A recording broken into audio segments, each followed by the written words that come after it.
Welcome to the Deeper Thinking podcast. I'm Holly, your digital narrator, here to bring this thought-provoking episode to life with precision and a touch of digital charm.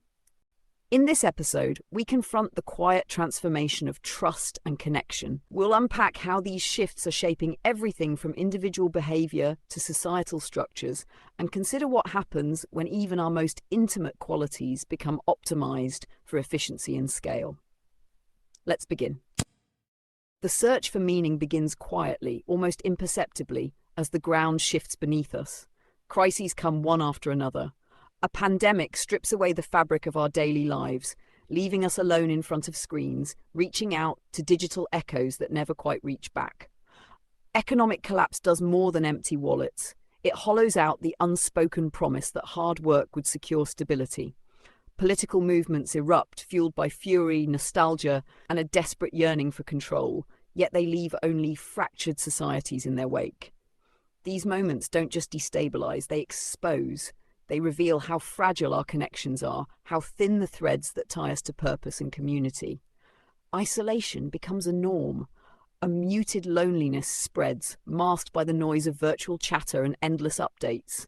People begin to see the systems they trusted for what they are, indifferent, unfeeling, and designed not to comfort but to sustain themselves. Yet the hunger for meaning persists. It becomes sharper, more urgent, as each institution proves incapable of providing it. Cafes close, offices shutter, and the spaces where identities were once shared and shaped disappear overnight. What remains is the cold efficiency of algorithms, a relentless cycle of productivity without context or connection. Society shifts into a transactional mode where people become consumers, workplaces become logins, and meaning is reduced to whatever can be bought or streamed. This is the world we built, or at least the one we allowed to happen. Social media was supposed to bring us together. Now it drives us further apart. Platforms that once felt like communal spaces have turned into battlegrounds for outrage and performance. The algorithms know this, and they profit from it. Conflict generates engagement. Engagement generates revenue. What was meant to connect instead amplifies isolation. Even the everyday conveniences of technology carry a hidden cost. Online shopping removes the need to visit stores, but it also erases the small rituals of communal life. A trip to the market is no longer a chance to exchange stories or share a smile. It is a series of clicks, solitary and silent. Work follows the same pattern. Remote jobs untether people from physical offices, but they also strip away the camaraderie and shared culture that gave work a sense of meaning beyond the paycheck. None of this is accidental. These systems are designed to optimize efficiency, not connection. They deliver precisely what they promise, but they do so without regard for what they take away. Technology isolates us while convincing us it's bringing us closer. It offers endless options, but leaves us lonelier, turning the simplest acts of living into data points for someone else to exploit. And yet we comply. We keep scrolling, keep clicking, keep logging in. The trade-off seems invisible at first, even inevitable. Over time, though, the shape of what's been lost becomes undeniable. Real connection, messy, unpredictable, human, feels harder to find. What remains is a digital facsimile, a version of connection stripped of its soul.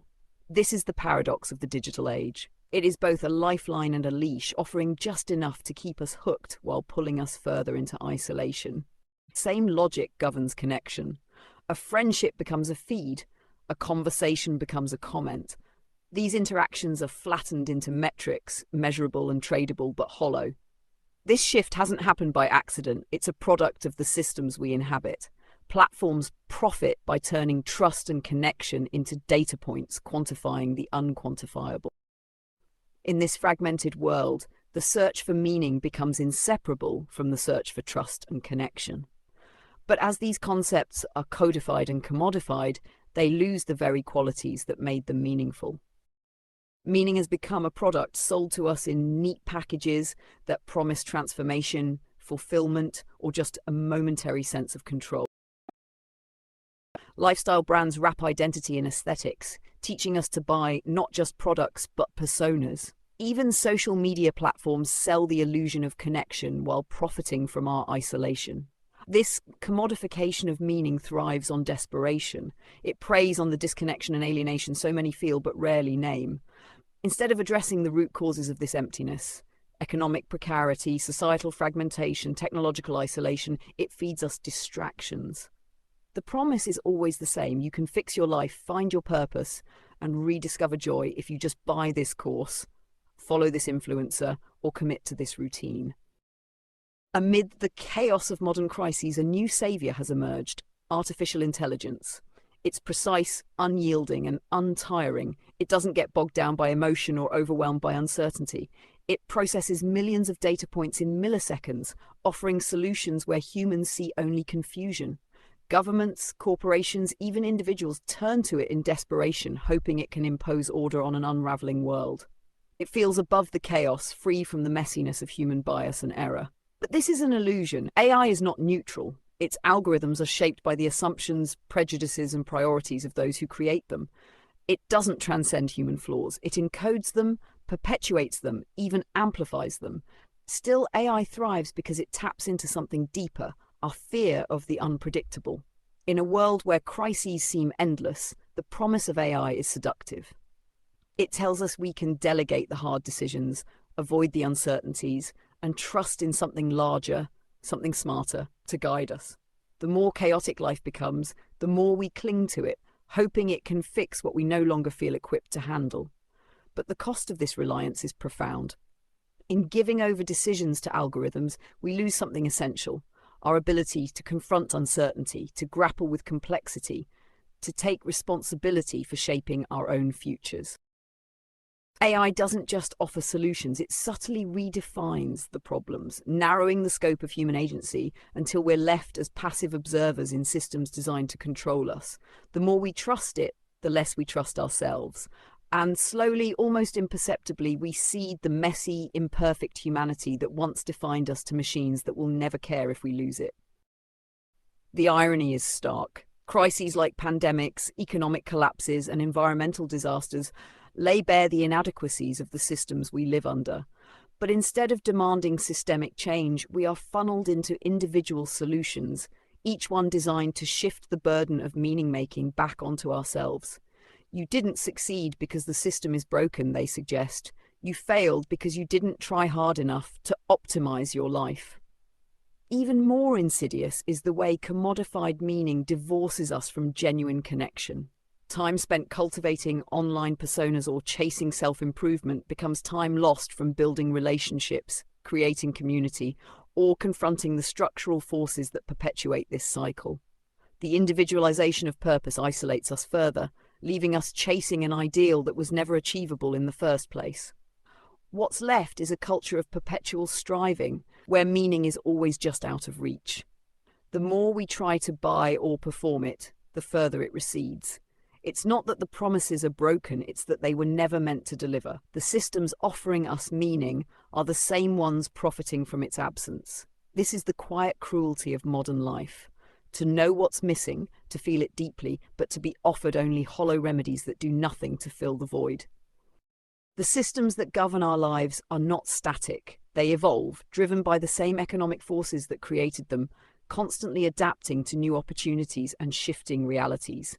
Crises, pandemics, financial collapses, environmental disasters don't necessarily disrupt these systems. They catalyze their transformation. As they adapt, old ways of working, thinking, and connecting can become irrelevant almost overnight, leaving individuals and institutions scrambling to keep up. These shifts create opportunities, but not evenly distributed ones. Markets reorient themselves around the data that fuels these transformations. Platforms once seen as optional, cloud computing, video conferencing, AI analytics, become essential. And the companies that succeed are those that not only adapt, but find ways to monetize the new realities.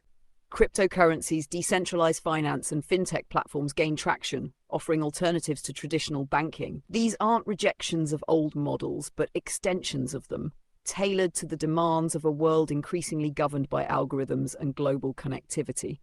Environmental crises, too, reshape the economic landscape. Green energy, sustainable products, and carbon trading aren't just moral imperatives, they are emerging markets. As traditional energy systems lose relevance, the companies that dominate the next era will be those that pivot quickly, turning ecological necessity into economic opportunity. In this relentless churn, one thing becomes clear: adaptability is the currency of modern systems. Old ways of working, trusted, predictable, familiar, can vanish almost instantly, replaced by new paradigms built on the same foundational logic of profit and efficiency. What changes is not the system's core values, but its methods. This creates both opportunity and disorientation. For individuals, communities, and even nations, the challenge lies in recognizing when the old models are no longer viable and finding ways to navigate the new realities. Those who can leverage data, technology, and innovation to meet shifting demands will thrive. Those who can't may find themselves left behind. As we navigate these shifts, the challenge lies in recognizing what's been lost and questioning what we truly value in our relationships and interactions. The answers may not come easily, but the act of asking them matters. Until next time.